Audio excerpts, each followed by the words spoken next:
Asyaitanu ya'idukumul faqra. Setan selalu membisikkan kekurangan dalam hati. Setan selalu membisikkan kesedihan. Setan selalu membisikkan ketakutan. Halau ketakutan itu dengan takbir. Usir rasa cemas itu dengan takbir.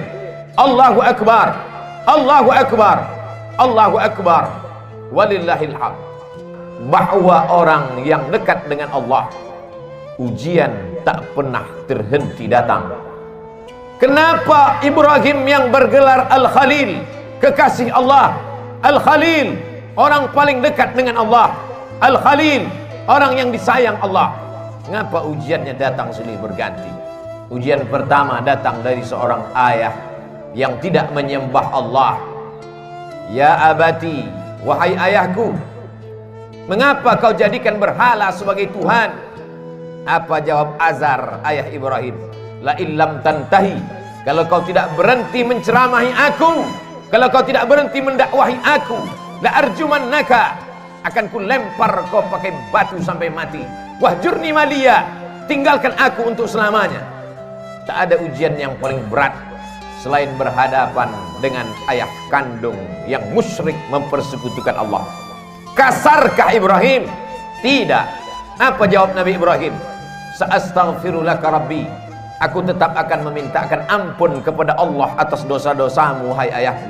Innahu kana bihafiyya, Allah itu sayang kepadaku, Allah itu cinta kepadaku, aku akan memintakan ampunannya untukmu. Ini adalah pelajaran bahwa ujian akan datang silih berganti. Ada sebagian orang yang beranggapan kalau dia sudah taubat, kalau dia sudah hijrah, maka hidupnya akan tenang, senang, kenyang, lenang, tak lagi ada ujian. Salah. Hijrah bukan berarti tanpa ujian. Hijrah bukan berarti hidup akan senang, tenang, dan kenyang. Hijrah membuat kita lebih kuat kepada Allah. Bebannya tetap sama, bebannya tetap datang, tapi kekuatan lebih kuat dari sebelumnya. Itulah makna hijrah, itulah makna taubat, itulah makna mendekatkan diri kepada Allah Subhanahu wa taala. Berhadapan dengan keluarga dekat, Ibrahim lulus. Berhadapan dengan musuh-musuh Allah, ketika mereka berdebat dengan otak, Ibrahim menang. Apa kata Ibrahim alaihissalam? Yang membunuh berhala-berhala kalian, yang memecahkan dan menghancurkan patung-patung ini adalah patung yang paling besar. Nabi Ibrahim sedang mengajak mereka untuk berdebat. Gunakan akal kalian. Selama ini kalian menyembah patung, selama ini kalian menyembah berhala. Hari ini berhala-berhala itu hancur. Kalau kalian mau tahu siapa yang menghancurkannya, fas'aluhu in kanu yantiqun. Tanya berhala yang besar ini. Tanya berhala yang besar. Digantungkan Nabi Ibrahim kampak di leher berhala itu. Biasanya orang kalau sudah kalah berdebat, kalah otak, dia akan main otot, dia akan main kekuasaan, dia akan main jabatan. Mereka kumpulkan kayu-kayu dan batu-batu, lalu diperintahkan oleh penguasa, harriquhu, bakar Ibrahim. Mereka membakar Ibrahim. Saat itu api yang panas berubah, sunnatullah terjadi. Apa kata Allah Subhanahu wa taala? Ya nar, wahai api, kuni bardan, sejuklah, wasalaman, selamat ala Ibrahim. Api yang tabiatnya membakar, saat itu tidak membakar, karena Allah berkata, bardan, sejuklah engkau wahai api. Ibrahim keluar dari api unggun dalam keadaan kedinginan. Andai Allah tidak menutup ayat itu dengan salaman, selamat, mungkin Nabi Ibrahim akan mati kedinginan di dalam api yang panas. Api tak dapat membakar kalau sudah Allah berkuasa. Ini menunjukkan bahwa Ibrahim alaihissalam tetap berhadapan dengan penguasa yang zalim, berhadapan dengan berbagai macam ujian, berhadapan dengan ayah kandung, lulus, berhadapan dengan penguasa yang zalim, lulus. Tapi ada ujian yang lebih berat daripada itu. Ujian kerinduan, ujian kehampaan hati, ujian kekosongan jiwa. Ingin mendengar tangisan anak kecil di dalam rumah, dalam gendong dan pelukan. Berdoa Ibrahim alaihissalam, Rabbi habli minas salihin, berikan aku anak yang saleh, berikan aku anak yang saleh ya Allah. 86 tahun dia berdoa kepada Allah. Begitu disebutkan oleh Imam Abul Fida Ismail Ibnu Katsir dalam tafsir Al-Qur'anil Azim. Adakah hari ini orang yang berdoa, sudah sholat, sudah tahajud, sudah berinfak, sudah bersedekah, mengapa Allah tidak mengabulkan doa saya? Mengapa Allah tidak memperkenankannya? Hari ini kisah Nabi Ibrahim mengingatkan kita kembali, sesungguhnya tak sulit bagi Allah untuk memberikan yang kau cintai, yang kau sayangi, yang kau harap-harapkan. Tapi Allah ingin kau merintih di tengah malam dalam doamu. Allah ingin melihat kau bermunajat dengan tetesan air matamu. Allah ingin kau berdoa. Allah ingin kau berikan segalanya kepada Allah. Allah maha cemburu. Allah tak ingin kau berbagi dengan yang lain. Oleh sebab itu munajat di tengah malam, berdoa kepada Allah. Sesungguhnya Allah ingin meningkatkan derajat, menghapuskan doa, menghapuskan dosa dengan doa-doa dan permintaan seorang hamba. Aqrabu ma yakunul 'abdu min rabbih, seorang hamba paling dekat dengan Allah wa huwa sajid, ketika dia sedang bersujud. Fa aksiru fihi du'a, perbanyaklah doa. Pesan pertama dari kehidupan Nabi Ibrahim, bahwa hidup tak pernah lepas dari ujian. Hari ini kita sedang menghadapi ujian besar. Saudara-saudaraku yang kena PHK, saudara-saudaraku yang kesulitan dalam mencari nafkah, sesungguhnya ujian itu tetap datang silih berganti. Allah hanya ingin melihat perut itu kosong dari materi, sehingga kalau perut kosong, hati penuh, besarkan Allah. Allahu Akbar, Allahu Akbar, Allahu Akbar, walillahil hamd. La ilaha illallah, Allahu Akbar, walillahil hamd. Besarkan Allah dalam hatimu, supaya dunia ini kecil dalam pandangan matamu. Besarkan Allah dalam jiwamu, supaya kau melihat ujian itu kecil. Dunia ini tak sampai setengah sayap nyamuk, saudaraku. Dunia ini tak sampai setengah sayap nyamuk. Oleh sebab itu, man arafat dunia hanan alaih, siapa yang tahu hakikat dunia, maka ringan dunia ini baginya. Allahumma la taj'alid dunya akbar hammina wala mablagha ilmina.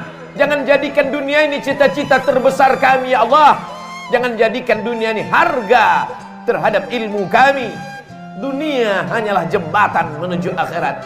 Ad-dunya balaghun ilal akhirah. Kalau ditakdirkan Allah kita masih menikmati dunia ini sampai besok pagi, jadikan dunia ini sebagai amal soleh. Tapi kalau dunia ini hanya berakhir sampai nanti malam, berarti husnuzan. Allah ingin membuat kita berhenti daripada dosa. Itulah mengapa Nabi Ibrahim disebut 4 kali sehari semalam dalam satu salat 2 rakaat. Bagaimana dengan 4 rakaat? Bagaimana dengan yang lain? Bagaimana dengan salat sunat? Kama sallaita ala Ibrahim wa ala ali Ibrahim, kama barakta ala Ibrahim wa ala ali Ibrahim. Supaya kita mengingat ujian kita ini belum ada apa-apanya. Ujian kita ini belum ada sebesar ujung kuku kelingking Ibrahim alaihissalam. Maka ketika kita membandingkan hidup kita dengan Ibrahim, ringanlah terasa. Keluarlah dari mulut alhamdulillah, keluarlah dari mulut subhanallah. Yang keluar bukan caci maki dan sumpah serapah. Pelajaran pertama, bandingkan diri kita dengan ujian Nabi Ibrahim alaihissalam. Pelajaran yang kedua, bahwa tak ada tempat meminta kecuali kepada Allah. Tak ada tempat berharap kecuali kepada Allah. Gantungkan harapan kepada Allah. La ta'khudhuhu sinatun wala naum. Dia tak mengantuk, dia tak tidur. Jangan gantungkan harapan kepada manusia. Hari ini menjadi kawan, besok berubah menjadi lawan. Jangan gantungkan harapan kepada benda. Benda akan binasa. Jangan gantungkan harapan kepada kuasa. Kuasa akan sirna. Gantungkanlah kepada Dia. Siapa Dia? Allah. Adakah Tuhan selain Dia? La ilaha illa huwa. Hidupkah Dia? Dia tidak hanya hidup, Dia maha hidup. Al-Hayyu. Apakah Dia mengatur setiap gerak langkah hidup kita? Al-Qayyum. Dia bukan pabrik kursi yang setelah pabrik kursi mencetak lalu kemudian tidak tahu di mana letak berada. Dia bukan pabrik karpet, setelah karpet dicetak, dijual, tak tahu di mana berada. Dia adalah Allah Al-Qayyum, mengatur kehidupan kita, detak jantung kita, hayunan tangan kita, langkah kaki kita, bisikan yang ada di hati kita. terlintas dalam kepala kita. Dia tahu siapa dia, Allah. Adakah Tuhan selain dia? La ilaha illa huwa. Hidupkah dia? Dia maha hidup. Al-Qayyum, dia mengatur hidup kita. Mengapa cemas? Mengapa takut? Mengapa ngeri? Ada dia yang mengatur segala hidup kita. Kuasakah dia? Lahu ma fis samawati wa ma fil ard. Ada yang bisa menolong selain dia? Man dzal ladzi yashfa'u 'indahu illa bi'idhnih. Tahukah dia apa yang ada dalam kepala kita hari ini? Ya'lamu ma baina aydihim wa ma khalfahum wa la yuhituna bi syai'in min 'ilmihi illa bima syaa'. Sehebat apa kuasanya? Wasi'a kursiyyuhu samawati wal ard. Sulit dia mengatur alam semesta. Wala ya'uduhu hifdzuhuma. Hebatkah dia? Kuasakah dia? Tinggikah dia? Besarkah dia? Wa huwal 'aliyyul 'azim. Itulah yang menguatkan kita. Itulah yang membuat kita hebat di antara makhluk yang lain. Kalaulah manusia itu hebat karena besarnya, tentu lebih besar sapi yang ada di depan kita, tapi kita akan menyembelih dia. Kalaulah manusia itu hebat karena suaranya, tentulah onta lebih besar suaranya, tapi pagi ini onta disembelih. Kita hebat karena kita membesarkan Allah. Kita hebat karena dibesarkan oleh Allah. Allahu Akbar, Allahu Akbar, Allahu Akbar. La ilaha illallah wallahu akbar. Allahu akbar walillahil hamd. Dunia tanpa Allah terasa kecil. Itu yang dirasakan oleh Sayyidina Abu Bakar Siddiq. Kita berada di dalam Jabal Sur saat bersembunyi akan pindah ke kota Al-Madinah Al-Munawwarah. Datang orang kafir Quraisy menyerbu. Mereka akan membunuhnya. Bergetar tangan Sayyidina Abu Bakar. Tapi Nabi tahu. Apa kata Nabi? La tahzan, jangan sedih. La tahzan, jangan takut. La tahzan, jangan cemas. Innallaha ma'ana. Allah bersama kita. Yakin Allah bersamamu, maka kau terasa besar di hadapan makhluk-makhluk yang lain. Kau bukan apa-apa. Kau hanyalah setumpuk daging busuk yang akan dimakan cacing tanah. Tapi ketika kau besarkan Allah, maka kau ikut menjadi besar. Ketika kau berkata ya Rab, saat itu kau yakin Allah menjagamu. Ketika keluar dari mulutmu ya Rab, saat itu kau yakin Allah memberimu rezeki. Wa ma min dabbatin fil ardi illa 'ala Allah rizquha. Tak ada satupun yang melata di atas muka bumi ini kecuali Allah menjamin rezekinya. Mengapa orang korupsi? Karena takut anak tidak makan. Mengapa orang menjadi nepotisme? Mengapa orang menghalalkan segala cara? Karena takut tidak makan. Orang yang hanya memikirkan perut, maka hakikat dirinya tak jauh lebih kecil daripada yang keluar dari perut. Orang yang hanya memikirkan lambung, maka dia tak lebih besar daripada yang keluar dari lambung. Itulah mengapa Allah menjauhkan otak dari lambung. Otak di atas, lambung di bawah, supaya kita jangan hanya memikirkan lambung. Tapi hari ini ada manusia yang begitu ketakutan. Kenapa? Karena hanya urusan lambung. Menjegal kawan seiring, menggunting dalam lipatan, menikam dari belakang, musuh dalam selimut. Gara-gara apa? Gara-gara lambung. Atib mat'amak, jaga makananmu, takun mustajabud da'wah, doamu akan dikabulkan Allah. Pelajaran kedua yang diambil dari kehidupan Nabi Ibrahim alaihissalam, senantiasa berdoa kepada Allah. Tapi ada orang-orang yang berdoa kepada Allah, doanya tak dikabulkan Allah. Rajulun as'as, rambutnya berdebu, aghbar, kusut, berdebu, yamuddu yadayhi ila sama, tangannya diangkat ke langit, tangannya dia tengadahkan ke atas. Dia berkata, ya Rab, ya Rab, ya Allah, ya Allah. Doanya tak dikabulkan Allah. Mengapa doanya tak dikabulkan Allah? Mat'amuhu haram, makanannya haram. Masrabuhu haram, minumannya haram. Malbasuhu haram, pakaiannya haram. Wa ghudhiya bil haram, dan dia diberikan makanan haram. Oleh sebab itu, atib mat'amak, jaga makananmu, jaga kehalalannya, jaga kesuciannya, jaga kebersihannya. Takun mustajabun da'wah, maka doamu akan dikabulkan Allah subhanahu wa ta'ala. Kita ingin diberikan Allah pandangan, supaya pandangan kita lurus, supaya kita paham, supaya kita sabar atas segala doa-doa kita. Kalau Nabi Musa alaihissalam 40 tahun baru terkabul doanya. Kalau Nabi Ibrahim 86 tahun baru terkabul doanya. Padahal mereka adalah Khalilullah. padahal mereka adalah kalimullah, maka kita datang sabar kita. Sesungguhnya kita sedang menyerahkan nasib kepada Allah. Allah lebih tahu apa yang lebih baik daripada kita. Tapi kadang kita memaksa Allah. Kita sudah buat target-target, kita sebuah keputusan, ada keputusan kita, dan kita paksa Allah untuk mengikuti kehendak kita. Allahu Akbar, Allah Maha Besar, kita kecil. Allahu Akbar, Allah Maha Hebat, kita tak ada apa-apanya. Robah pandangan kita, berikanlah yang terbaik untukku menurut pandangan Engkau ya Allah. Bukan aku paksa Engkau mengikut kehendakku, karena Engkau saja yang besar, yang lain kecil ya Allah. Pelajaran yang terakhir, yang ketiga, puncak daripada cinta adalah ketika sanggup berbagi. Puncak cinta bukan memiliki, puncak cinta bukan menguasai, puncak cinta ketika sanggup berbagi. Itu ditampakkan dalam kehidupan Nabi Ibrahim alaihissalam. Setelah anak itu lahir, itulah puncak cinta, keinginan untuk memiliki untuk selamanya. Tapi Allah berkata lain. Ya bunayya, wahai anakku, inni ara fil manam, kulihat dalam mimpiku, anni adzbahuka, aku sembelih lehermu, fanzur madza tara, apa pendapatmu hai anakku. Dan ternyata anak pun sama berfikirnya. Puncak dari cinta kepada ayah adalah saat sanggup berbagi kepada Allah. Apa kata sang anak? Ya abati, wahai ayahanda, if'al ma tu'mar, laksanakan perintah Allah, satajiduni insyaallah minas sabirin. Insyaallah aku sabar ayah. Bertemu seorang ayah yang soleh dengan anak yang soleh. Jangan pernah bermimpi mendapatkan anak yang soleh kalau tidak dari ayah yang soleh. Soleh dalam berfikir, soleh dalam beramal, soleh dalam mencari nafkah. Siapa yang cinta kepada Allah, maka dia bagikan kepada Allah. Siapa yang cinta kepada makhluk, maka habis untuk makhluk, makhluk itu mati, semuanya berakhir. Tapi cinta kepada Allah, itulah yang kekal abadi. Sesungguhnya yang dibagi kepada Allah, yang ikhlas berbagi karena Allah, itulah yang akan kekal abadi sepanjang zaman. Tak akan lapuk kena hujan, tak akan goyah angin kencang. Sebab apa?